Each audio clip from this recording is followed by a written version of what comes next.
जय राधे राधे गोविंद गोविंद राधे, जय राधे राधे गोविंद गोविंद राधे, गोविंद राधे गोपाल राधे, गोविंद राधे गोपाल राधे, जय राधे राधे गोविंद गोविंद राधे, जय राधे राधे गोविंद गोविंद राधे, गोविंद राधे गोपाल राधे, गोविंद राधे गोपाल राधे, जय राधे राधे गोविंद गोविंद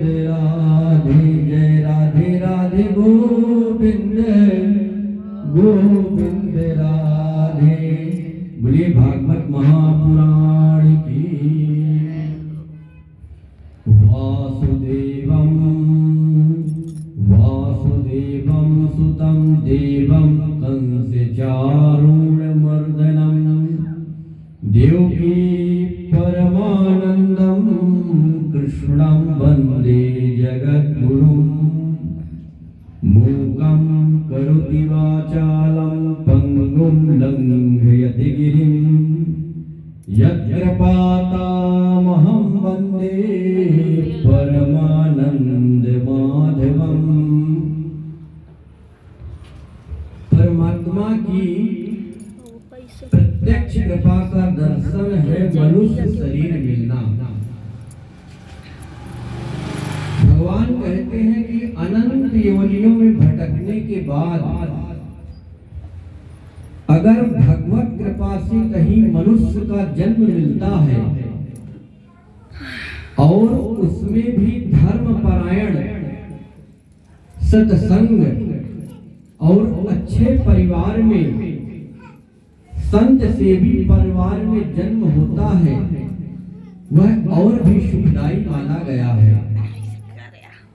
श्रीमद् भागवत में नव योगेश्वर प्रसंग में महाराज ने योगेश्वरों का अभिवादन करते हुए बड़ी अद्भुत बात कही है। भगवान कहते हैं कि दुर्लभो मानुषो देहो देहि नाम क्षण भंगुरः, तत्रापि दुर्लभम मन्ये वैकुंठम प्रिय दर्शनम। यानी तो दुर्लभ मनुष्य शरीर प्राप्त करने के बाद यदि वैकुंठनाथ भागवत जी का दर्शन, सत्संग और लाभ न हो सका तो उससे बढ़कर कौन पापी है। तो आइए भागवत जी के महात्म्य में चलते हैं। श्री गणेशाय नमः। ओम नमो भगवते वासुदेवाय। श्री गुरवे नमः। परम मंगलमय परात्पर अखिलेश्वर अकारण करुणा वरुणालय भक्तवांछित कल्पतरु श्री तड़िदूत विनंदित पीतांबर धारी श्री बालकृष्ण लाल की वांगमयी मूर्ति प्रतिमूर्ति श्रीमद् भागवत महापुराण। तो भगवान कहते हैं कि भाग्योदीन बहुजन्म समर्जितेन सत्संगम च लभते पुरुषो यदा वे अज्ञान हेतु कृत मोह मदांधकारिणा संविधाय हि तदुदैते विवेकः। यानी एक जन्म का नहीं, अनंत जन्मों के भाग्य, जब व्यक्ति के जन्म जन्मांतरों का भाग्य जब उदय होता है तो वही भगवान की चिन्मयी कथा सुनने का आनंद प्राप्त होता है। कई कई जन्मों के पुण्य के प्रताप से भागवत जी का शुभारंभ होता है। अब भागवत श्रवण में रुचि,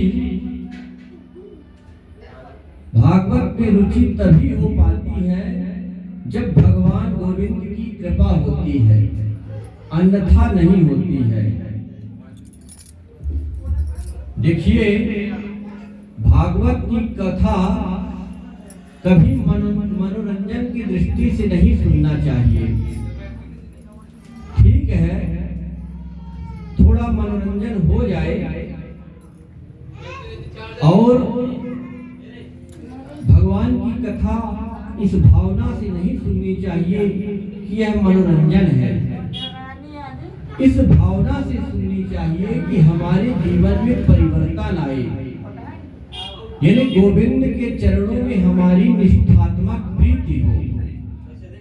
जो कोई इस भावना से भगवान की कथा को सुनता है, भगवान की भक्ति करता है, गोविंद के चरणों में उसकी निष्ठात्मक प्रीति होती है, ऐसी कथा सुनने से भागवत प्रभावशाली बनती है। अब भगवान कहते हैं कि श्रीमद् भागवत की पद्धति क्या है, क्यों सुननी चाहिए भागवत की कथा, कथा सुनने से क्या फल मिलता है। इन बातों का जिसने विशुद्ध विवेचन किया उसे हम श्रीमद् भागवत महात्म कहते हैं। अब भागवत जी के महात्मा का यहाँ संक्षिप्त वर्णन करते हैं। प्रेम से बोलिए जय श्री कृष्ण। अब कथा श्रवण में निद्रा देवी कोई व्यवधान न डाले तो बीच बीच में जय श्री कृष्ण बोलना चाहिए, इसमें संकोच नहीं करना चाहिए। तो आइए भागवत के प्रथम श्लोक में चलते हैं।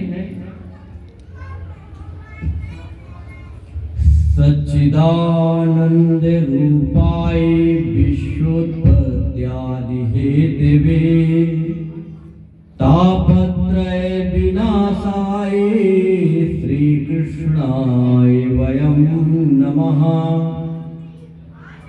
सज्जनों, जीवन की 3 बातें हैं जिसे बहुत गौर से सुनने की जरूरत है। ये 3 बातें क्या है? सत्य, चित और आनंद। हम लोग बात बात पर कहते हैं कि सच्चिदानंद सच्चिदानंद। सच्चिदानंद आखिर है कौन? तो सच्चिदानंद कहते हैं, सत्य कहते हैं अविनाशी को, जो पहले सत्य था, बाद में सत्य है और अंत में भी सत्य ही बचेगा। यानी परमात्मा अविनाशी है, परमात्मा का कभी नाश नहीं होता। और दूसरी बात है चित। चित यानी प्रकाश। अगर हमको पुस्तक पढ़नी है, किताब पढ़ना है, तो हमको प्रकाश की जरूरत है। हमको ट्यूबलाइट चाहिए, बल्ब चाहिए। भाई भागवत हो रही है तो हमको ट्यूबलाइट लगा के दीजिए, लाइट दीजिए, तब उसका प्रकाश आएगा। लेकिन जो परम ब्रह्म परमात्मा है, जिसको किसी की प्रकाश की आवश्यकता नहीं है, जो स्वयं प्रकाश स्वरूप है, ऐसे परमात्मा को हम कहते हैं चित्त। दूसरी बात है आनंद। अब आनंद की परिभाषा क्या है? कोई सोचे कि डल्लभ के गद्दे पर शयन करने का नाम आनंद है, कोई सोचे अरबों की संपत्ति दान करने का नाम आनंद है। अब कोई अरबों की संपत्ति, प्रतिष्ठा पाना, समाज में सुंदर घर बना लेना, उसी को आनंद समझता है। हर चीज का कुछ ना कुछ उल्टा होता है। जैसे विद्वान का उल्टा मूर्ख, निर्धन, धनवान का उल्टा निर्धन, लेकिन आनंद का कुछ उल्टा नहीं है। भगवान कहते हैं कि दुनिया में सभी चीज का उल्टा है, लेकिन आनंद का उल्टा कुछ नहीं होता है। आनंद तो परमात्मा का वह ज्ञान है